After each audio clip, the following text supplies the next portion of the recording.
বাংলাদেশে কিভাবে আসলে এই সাপটা? সাপে কামড়াইলে বাংলাদেশে আমরা কিছু ভুল বা কুসংস্কার কাজ করে থাকি। আর কিছু সাপ আছে, আপনি জানেন কিনা, সারা পৃথিবীতে যত ধরনের সাপ আছে 80% সাপ যাদের বিষ নাই, মানুষকে কামড়াইলে মানুষের শারীরিক কোনো ক্ষতি হয় না।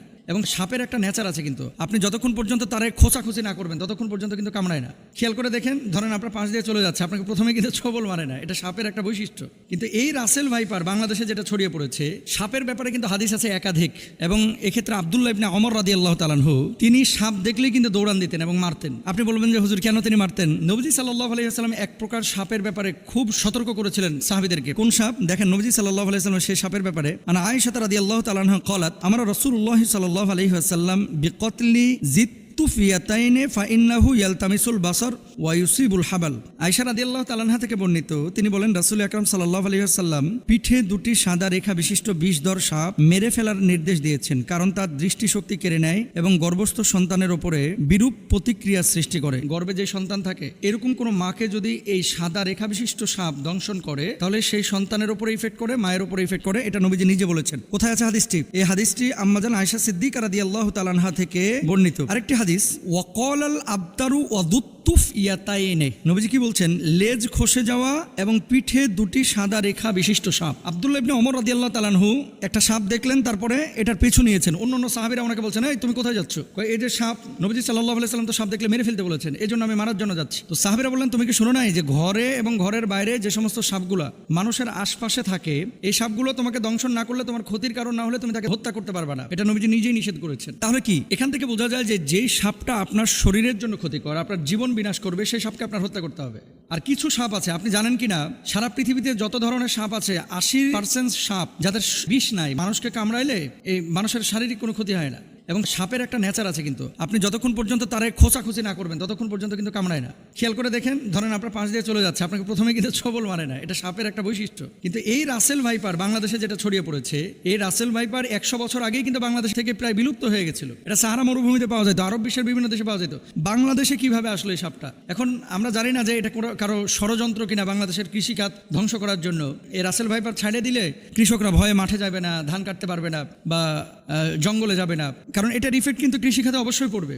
ডাক্তাররা বলতেছে যে এটা যদি দংশন করে তাহলে মানুষ মারা যাবে খুব শীঘ্রই। এবং মেডিসিন বা ইনজেকশন দেওয়ার পরে, অ্যান্টিভেনম দেওয়ার পরেও কিন্তু কাজ হয় না। অনেক সময় কিডনি বিকল করে ফেলে, হার্ট দুর্বল করে ফেলে, হার্ট বিকল করে ফেলে, এই জন্য মানুষ মারা যায়। এখন নবীজি সাল্লাল্লাহু আলাইহি ওয়াসাল্লামের সেই হাদিস থেকে আমরা স্পষ্টরূপে বুঝতে পারি, যেহেতু রাসেল ভাইপার মানুষের জন্য ক্ষতিকর। এবং আজকে দেখলাম পত্রিকায় ফরিদপুরের একজন লিডার তিনি ঘোষণা করেছেন যে রাসেল ভাইপার একটারে যে মারতে পারবে তার আমি 50,000 টাকা পুরস্কার দেব। তো এখন মানুষের জীবন আগে ভাই। প্রাণী, এই সাপ, পোকামাকড় যারা দংশন করে, এগুলো পরিবেশের ভারসাম্য অবশ্যই রক্ষা করে, কিন্তু মানুষের জীবনের জন্য যদি ক্ষতির কারণ হয়ে দাঁড়ায়, নবীজির ভাষ্য অনুসারে সেটাকে হত্যা করতে হবে। এবং ইভেন কুকুর, রাস্তায় যে সমস্ত কুকুর ঘোরাফেরা করে আপনার কোনো ক্ষতি করে না, তাদেরকে হত্যার কথা বলা হয় নাই। কিন্তু এমন কুকুর যদি থাকে যে কুকুর দেখলেই আপনার পেছন থেকে ধাওয়া করে, বাচ্চাদেরকে কামড়ে দেয়, এই কুকুরগুলোকে হত্যা করতে বলা হয়েছে। সুতরাং রাসেল ভাইপারের যে বিষয়টা, এটা হাদিস থেকে আমরা যেটা বুঝি, নবীজি সাল্লাল্লাহু আলাইহি ওয়াসাল্লাম বলেছেন ক্ষতিকারক যদি হয়ে থাকে তাহলে সেখানে তাকে হত্যা করা যাবে। এবার আসেন, সারা বাংলাদেশে প্রায় 70% জেলায় রাসেল ভাইপার ঢুকে গেছে। এখন সাপে কামড়াইলে বাংলাদেশে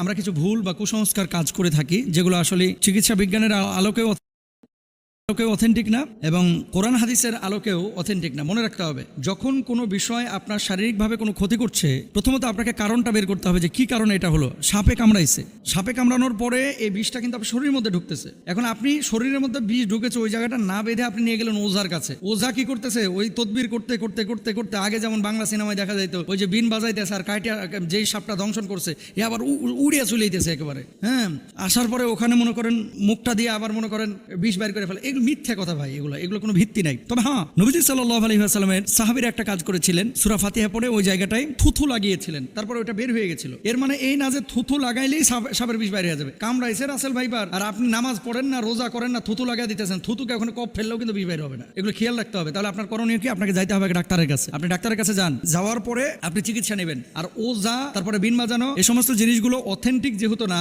যে জায়গাটায় অথেন্টিক বা কারো কাছে এমন কোনো মেডিসিন থাকলে আপনি সেই জায়গাটায় চিকিৎসা নিতে পারেন। আবার আমাকে ভুল বুঝেন না, ঝাড়ফুঁক ইসলামে কিন্তু জায়েজ, কিন্তু কবিরাজির নামে এই যে বিন বাজাইতে বাজাইতে সাপকে দৌড়ায় নিয়ে আসা। আচ্ছা ভাই, সাপ এখানে কামড়ানোর পর কি বসে থাকে?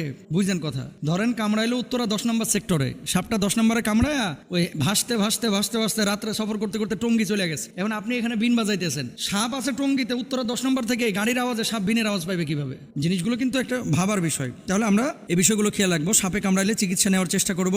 সাপে কামড়ানো জায়গায় তৎক্ষণাৎ পরিষ্কার করে ব্যান্ডেজ বা সুতির কাপড় দিয়ে ঢেকে দিব, এটা ডাক্তাররা বলছেন, এবং সেই জায়গাটায় রশি দিয়ে হালকা করে বেঁধে দিবেন যাতে করে বিষটা উপরে যাইতে না পারে। মনে রাখবেন, আপনি পানির মধ্যে পা দিয়ে রেখেছেন, পানিতে থাকা কোনো সাপ যদি পায়ের উপরে কামড় দেয়, এটা খুব মনোযোগ দিয়ে শুনবেন। আপনি পানিতে আছেন, ঠিক সেই সময় সাপ আপনার পায়ে কামড় দিয়েছে, আপনি নিশ্চিত থাকবেন যে আপনার শরীরে বিষ ঢুকবে না। কেন বলেন তো?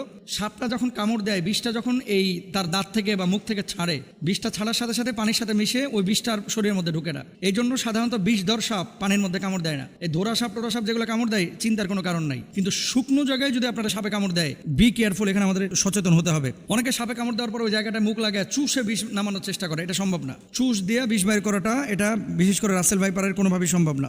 আর বিষাক্ত সাপে কাটলে বাঁচার একটাই পথ, দ্রুত হাসপাতালে যাওয়া, আল্লাহর কাছে দোয়া করা, সূরা ফাতিহা পড়ে সেই জায়গাটায় ফুৎকার করা। যেহেতু এই সূরাকে বলা হয় সূরাতুশ শিফা, মনে রাখবেন, সূরা ফাতিহাটাকে বলা হয় সূরাতুশ শিফা, এবং সাহাবীরা এই আমলটা করে ফলাফল পেয়েছে। আমরা আমলটাও করব এবং হসপিটালেও যাব, আল্লাহর উপর তাওয়াক্কুল করব। আল্লাহ তাআলা তৌফিক দান করুন।